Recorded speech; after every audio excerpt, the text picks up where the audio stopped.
পছন্দের খাবারগুলো আমার গলা দিয়ে নামে না। আমি কি তোমাকে ঠাকুমার মতো বৃদ্ধাশ্রমে রেখে আসবো? দরজাল বউয়ের কারণে মায়ের ঠাই বৃদ্ধাশ্রম। তুমি ঘুমিয়ে পড়ছো? আমি বলেছি না তোমার মার সাথে আর আমি একসঙ্গে একই বাড়িতে একই ছাদের তলায় আর থাকতে পারবো না। নয় তোমার মা থাকবে, নয় আমি থাকবো, যে কোনো একটা। আর ডিসিশনটা তোমাকে খুব তাড়াতাড়ি নিতে হবে। ঠিক আছে, কালকে সকালটা হোক, আমি দেখছি কি করা যাবে। দেখছি না, খুব তাড়াতাড়ি। ঠিক আছে।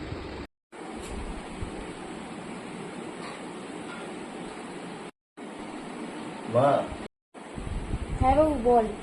তোমার সঙ্গে আজকে একটা কথা আছে। হ্যাঁ বাবু বল। মা, তোমাকে আজকে একটা ভালো জায়গায় নিয়ে যাবো, সেখানে তুমি অনেক ভালো কেয়ার করো। ঠিক আছে কই, চলো। চল। তুই আবার কোথায় আনি বাবু? আজ থেকে তুমি এখানেই থাকবে। ও, আজ থেকে তাহলে আমি এখানেই থাকবো। ঠিক আছে, তুই তাহলে মাঝে মাঝে আমার সাথে একটু দেখা করে যাস, তাহলেই হবে। আচ্ছা দিদি, আপনার ছেলে কি করে? আমার ছেলে অনেক বড় চাকরি করে। ছোটবেলা থেকে না ও অনেক কষ্ট করেছে। আসলে ওর বাবা ছিল না তো, আমিই ওকে মানুষ করেছি।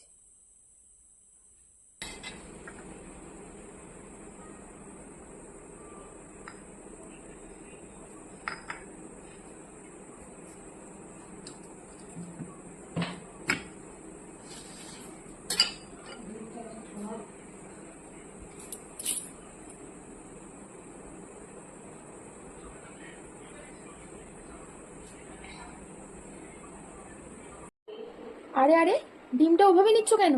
খাবে না? আমার ছেলে না ছোটবেলার ডিম খেতে খুব পছন্দ করতো, তাই ওকে ছেড়ে না ওর পছন্দের খাবারগুলো আমার গলা দিয়ে নামে না। ও দিদি, গেটের দিকে তাকিয়ে প্রতিদিন এভাবে বসে থাকো কেন? আমার ছেলে আমার সাথে দেখা করতে আসবে, এটা ভেবেই আমি প্রতিদিন এখানে বসে থাকি যে আজ হয়তো ও আসবে, ওর অপেক্ষায়। কই গো দিদি, পুজো তো পেরিয়ে গেল, তোমার ছেলে কই তো এলো না তোমার সাথে দেখা করতে?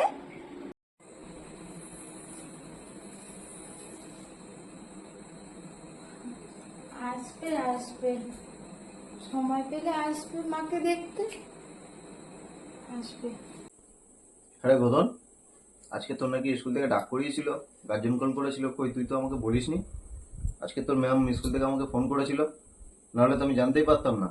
হ্যাঁ, কাদের জন্য এত কষ্ট করছি, কাদের জন্য এত খাটছি, হ্যাঁ, দিন রাত এক করে ওভার টাইম করে। হ্যাঁ, এবার যদি শুনি তোকে কিন্তু আমি হোস্টেলে দিয়ে আসবো। বাবা, তুমি বুড়ো হয়ে গেলে আমিও কি তোমাকে ঠাকুমার মতো বৃদ্ধাশ্রমে রেখে আসবো?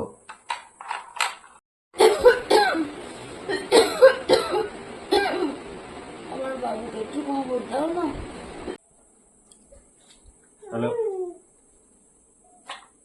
হ্যাঁ বলুন। হ্যাঁ, কি হয়েছে?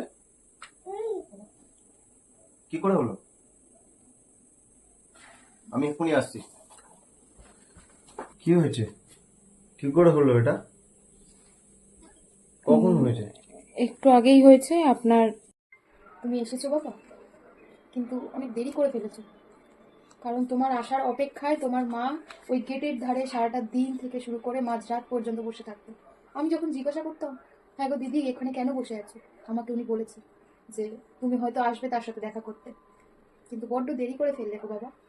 উনি বড্ড ভালো মানুষ ছিল, ওনার কথা বলতে গিয়ে আমাদেরই চোখে জল এসে যাচ্ছে। আর হ্যাঁ, মা এই চিঠিটা আপনার জন্য রেখে গেছে, আপনি একটু দেখুন।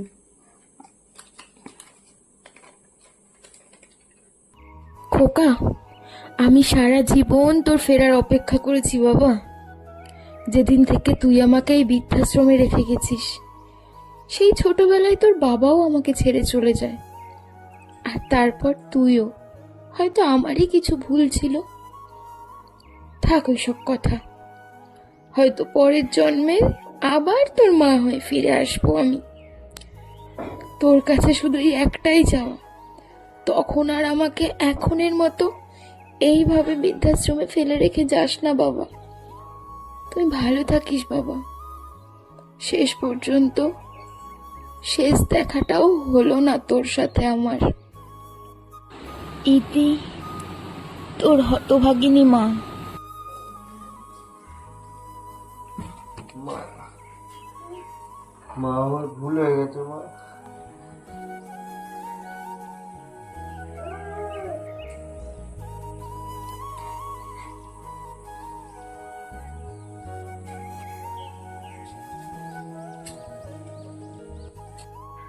বাবা মা কখনো বেশি কিছু চায় না, শুধু শেষ বয়সে তার সন্তানের একটু ভালোবাসা আর একটা শক্ত হাত চায়। তাই দাঁত থাকতে দাঁতের মর্ম দিতে শেখো।